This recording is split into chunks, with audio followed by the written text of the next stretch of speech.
God, they are racist. But I told y'all this was going to happen. Man. Okay. Mayo Taylor Greene.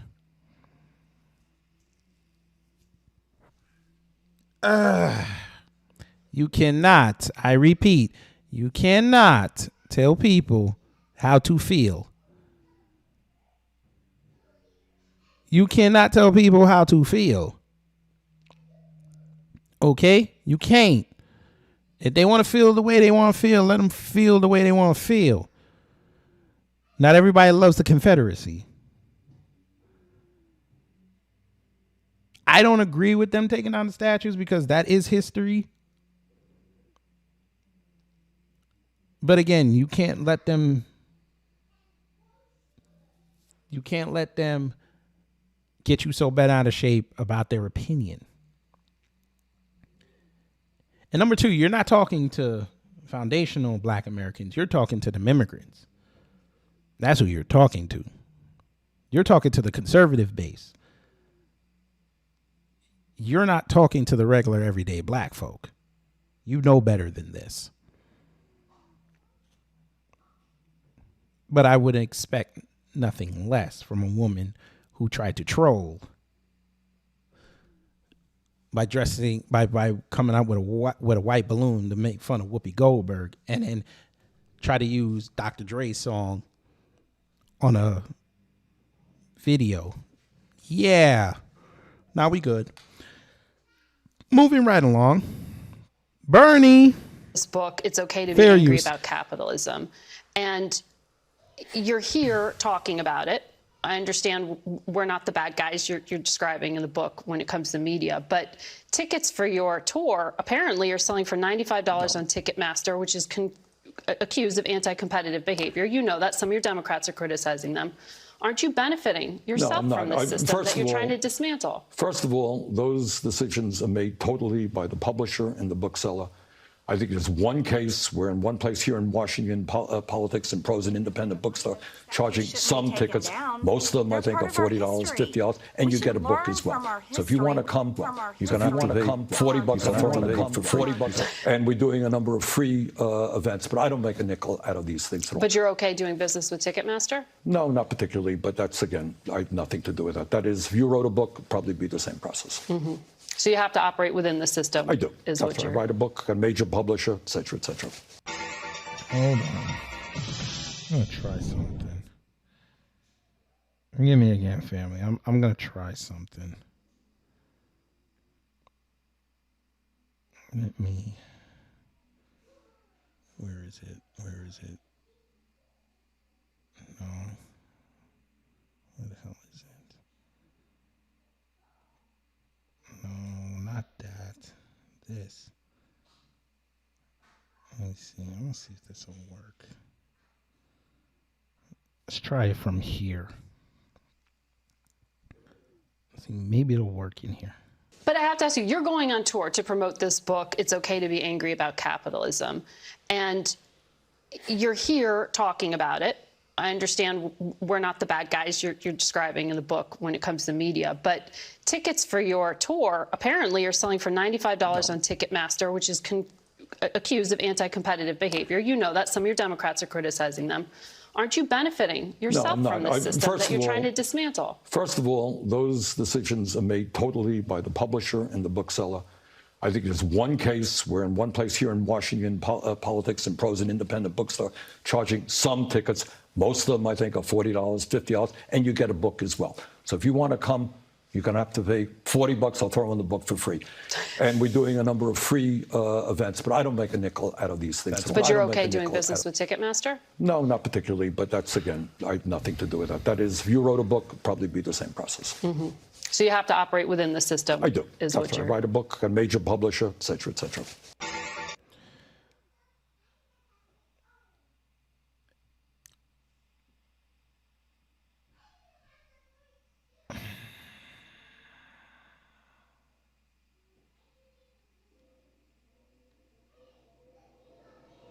Gonna equal up to this real shit. Yeah, fuck that nigga talking about. Fuck that nigga talking about. Yeah. Yeah. I don't even know what he talking about.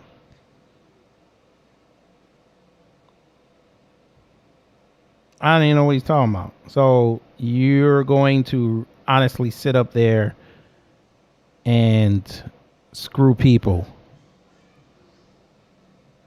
Interesting. Nah, we good. You got it, Bernie. You got it. I never liked that. I never liked him. Never liked him. Let's hope to God he doesn't run in 2024. Let's continue. Get some. No music. Damn it. No music.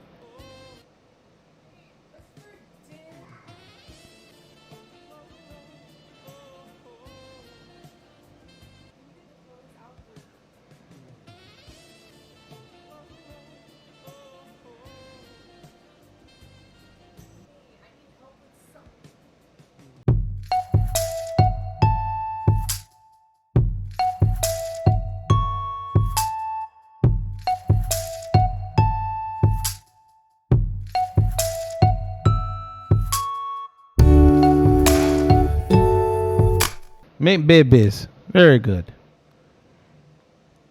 Get some. Get some. Why he look like he about to fight this month?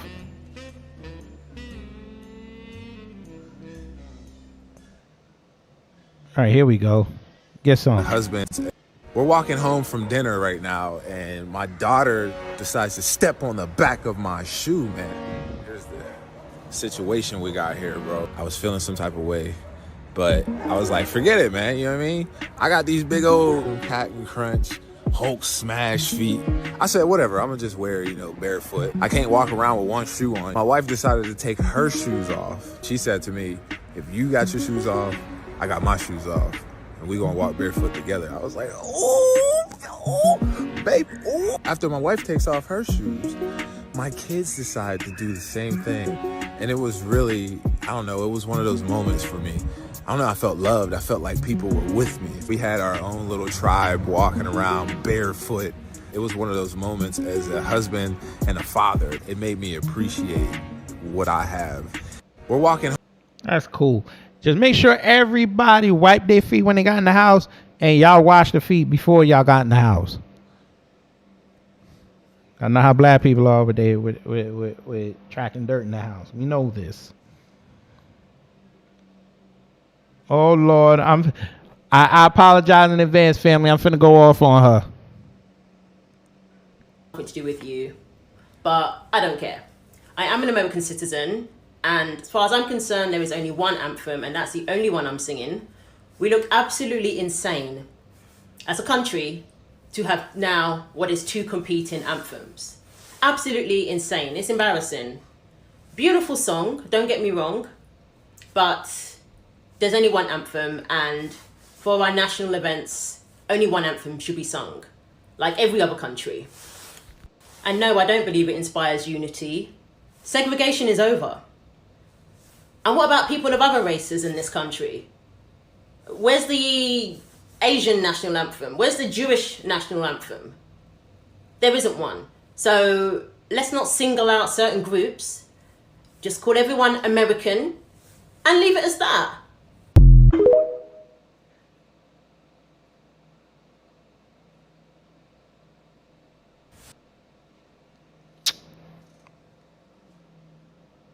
Yeah.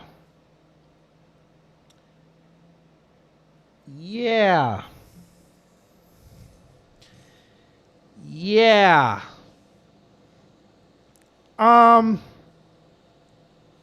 Okay, field goal. I mean, we haven't been Christianly introduced. Field goal. Goalpost mouth.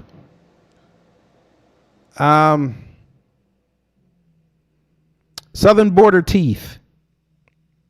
We haven't been Christianly introduced. My name is Kid Gravity. You're a tether. We're not going to do this. You listen, I don't know. Y'all got the internet in Britain. I know this. I know this. Y'all got the .co.uk. I get that. Let me explain something to you. Tether. You ain't been here long enough to dictate what people can and can't do. See, I get it. You're with a white man. I get it. So you think you can talk for everybody. I'm here to tell you, no, you can't. Southern border mouth. I love how y'all heard the national anthem being played at the Super Bowl. Then they broke out the black national anthem at the Super Bowl.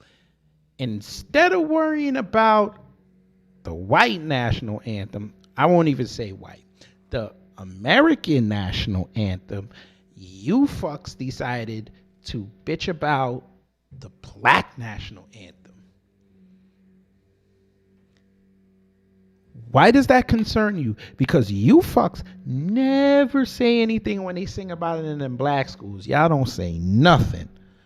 Y'all never said a word.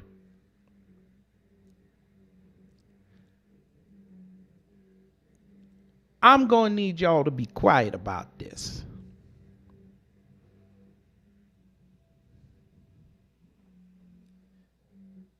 It's a song. You don't have to participate in it. Hey, fucks. Let's talk real. Because guess what? I seem to remember when you guys watch TV, Toronto, good place to start. Edmonton, Ottawa, Winnipeg, Montreal, what a one place name? Calgary, Vancouver. All them places I just mentioned. They have their own national anthem, correct? Correct. When them American teams come over there to go play and they do the American anthem, do you hear people in the crowd bitching about it? No. They'll stand in respect. They probably won't sing it. Most of them. There's no controversy. You don't hear a whole bunch of Canadian people saying, why are they playing the American national anthem at a hockey game in Canada? They don't care. But once again, when it's black folks, y'all have to have outrage.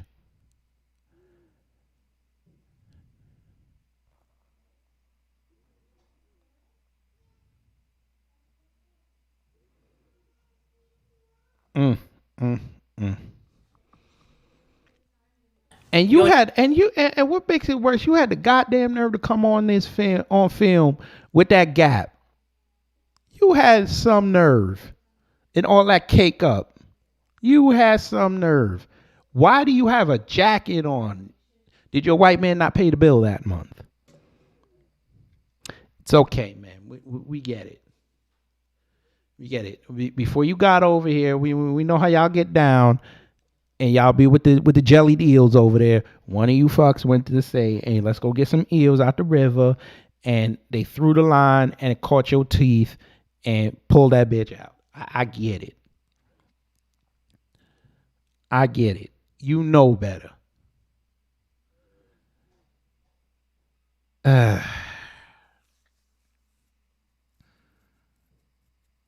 Let's keep going before I say something xenophobic. Nation. You built this nation. You know, African Americans built this nation. You built this nation. You know, you're just starting to get real credit for that. Okay, I don't know if you know that. You're just starting to get, you built the nation. We all built it, but you were such a massive part of it. Bigger than you were given credit for. Does that make sense? Right? All right. Get some.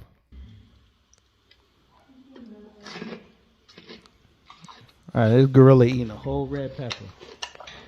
What do you think it was, an apple, my G? Watch this. Fail. Yeah, that was you.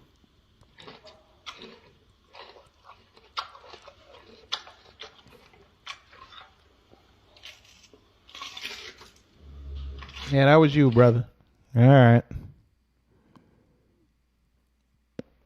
Pretty much a permanent underclass in America by the year 2015. Why the year 2015? Go ahead, Dr. Claude. Will be pretty much a permanent underclass in America by the year 2015. Why the year 2015? 2015 because what I've concluded from analysis is that there are going to be a converging of social factors nationally and internationally that's going to place blacks in a permanent status of underclassship. And one, we anticipate by that point in time, based on all the research that's coming to us, that the next generation of whites is going to be more anti-black than they've been since the civil rights movement. Two, we anticipate by the same token about 86 million Hispanics coming into the United States and about 41 million Asians by that point in time, which is going to kick black folk out of being the minority in the society down to a minority. We've been number 2 in the society for 400 years as a group. We're going to become number 4. And if we have not gotten anything after being number 2 for 400 years, you guess what's going to happen when we become number 4. Because at that point in time, all the new groups coming into America, they're coming in higher than we are because this country operates off of a preferential acceptance program, which means that groups are coming in based on skin color. They're going from the lightest down to the darkest.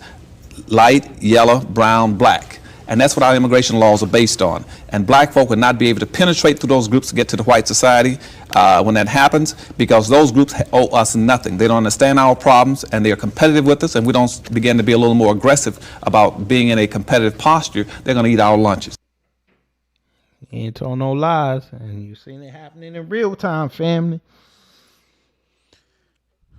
Be one over everyone. Have made it so difficult. Wait a minute. Spanish people have made it so difficult. Girl, let me ask you something. In most grade schools, high school, and college, university, isn't Spanish a part of the curriculum? I know for sure in grade school and in high school. Well, in the grade school I went to for sure, and high school, Spanish was a part of the curriculum. Yes, ma'am. Mine too. It wasn't a part of yours? When people who come to this country, let's say they come to a country where the language, their native tongue, is not the language that they speak there, don't they learn the language so they can live, work, progress, teach, learn? Just, don't they learn English? Okay, so during Black History Month, I can't believe I have to. I once knew a man in his 80s. He had himself a little girlfriend. She didn't really speak that much English. You know what that man did? He sat there and learned Spanish so he could speak to her. He didn't ask her to go ahead and learn any more English. He learned her native tongue so he could talk to her. Ma'am, how dare you bring your body up here on Michelle Obama's Internet with Connections by Beyonce and Rihanna? How dare you, during Black History Month, come up here and talk this nonsense? If you don't get yourself some Rosetta Stone, a tutor or something, and get off of here talking that nonsense, had the nerve to say in a country where she was oppressed. Girl, you have a lot of privilege. Let's not act like you don't. You have a lot of privilege. How dare you blame those people for their native tongue? Like, I am baffled by this. How dare you blame those people for their native tongue, as if they didn't have to learn to speak? She ain't told no lies, but you know how it is. You got to play the game, man. You got to play the game.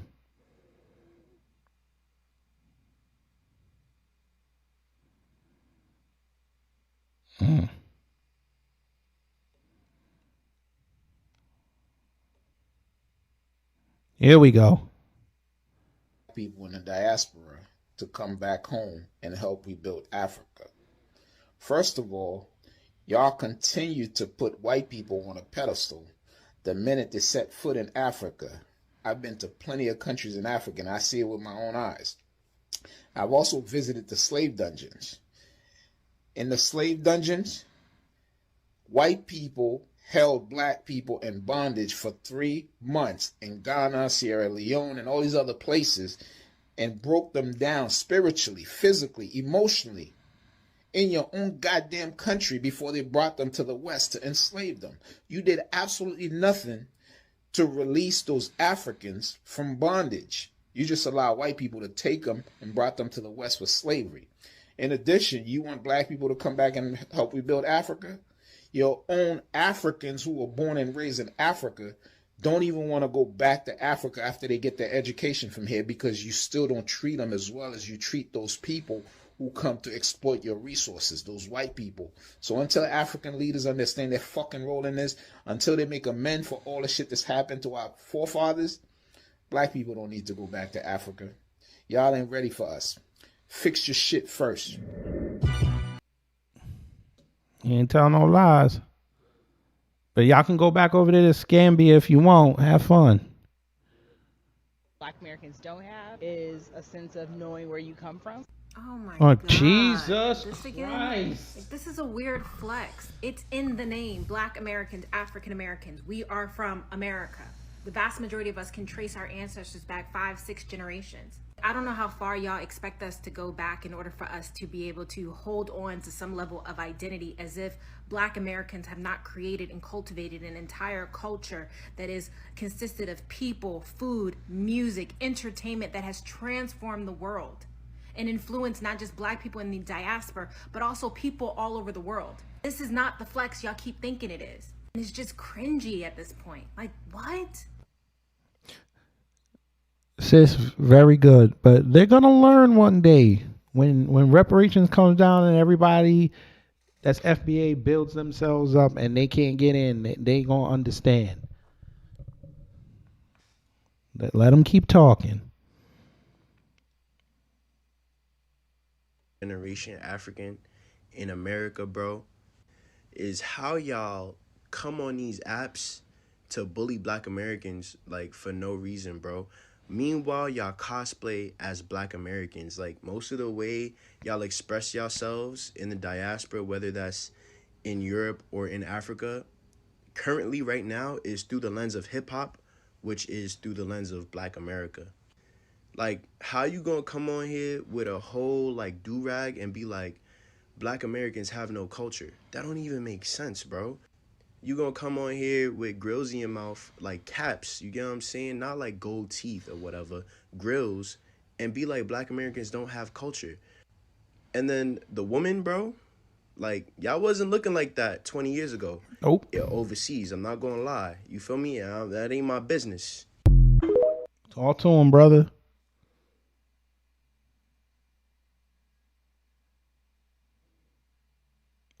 Martin Luther King's I Have a Dream speech for the first time. That was the speech where he said, I hope my 4 children grow up in a country where they are judged not on the color of their skin, but on the content of their character.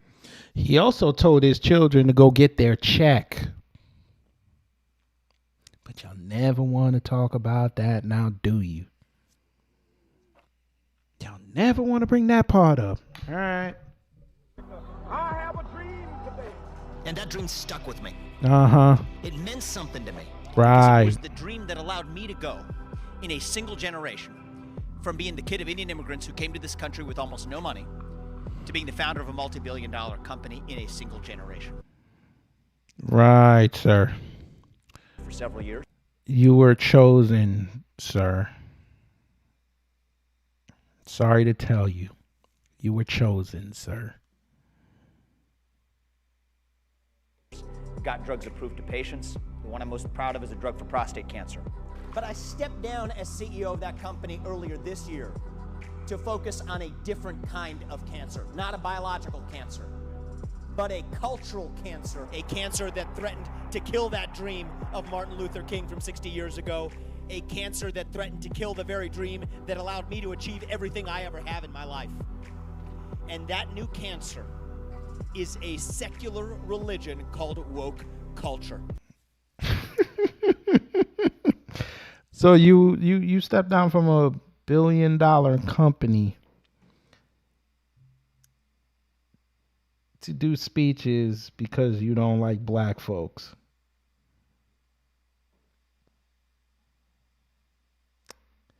I guess racism doesn't have a price tag. All right, keep talking. Which says that your identity is based on your race, your gender, and your sexual orientation, full stop. Says that America is a systemically racist country, that if you're white, you're inherently privileged, that if you're black, That is true. you're inherently disadvantaged. That is true. No matter your economic background or your upbringing, your race and your gender govern who you are and the thoughts and ideas you're allowed to have. You are a prisoner of the color of your skin. White people are not prisoners of their skin color.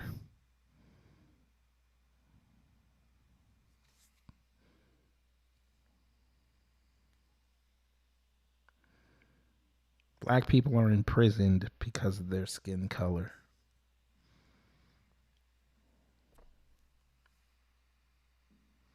Hey, Vivek, don't you see that white people now try to make themselves the victims so they can get sympathy because they want what black folk get? Hate us so much, but like the fact that people listen to us. Now they want to play victim. See, because they saw the tide turning, they were like, listen, all these black people can't have the same story every day, all day. So let's start looking at this. And then they realized, yeah, white people are some assholes. So what do? Now they want to play victim. They're calling the cops on people, crying on the phone, talking about black people messing with them. All of a sudden now you're seeing people like the GOP claiming victim status. All of a sudden. Y'all had Biden back in 2020 say that the country is going to be minority white by 2040. These are cries for help. People of color need to go sit down somewhere and pay homage to MLK for real, because without him and Malcolm X, maybe immigration don't come up like it is now, because they helped get Kenyan students to come over here and get educated. And y'all just rode the coattail like a bunch of tethers and ruined the game. Now y'all want to buddy up with white folk against black folk, but y'all claim y'all not racist. All right. You got it. But here's the really clever move that this new religion makes, and it's really worth understanding. Then disagreeing with that race automatically makes you a racist. And there is no greater damnation in modern America than to be called a racist. So when given the choice between pledging allegiance to that new religion and being tarred with the scarlet R,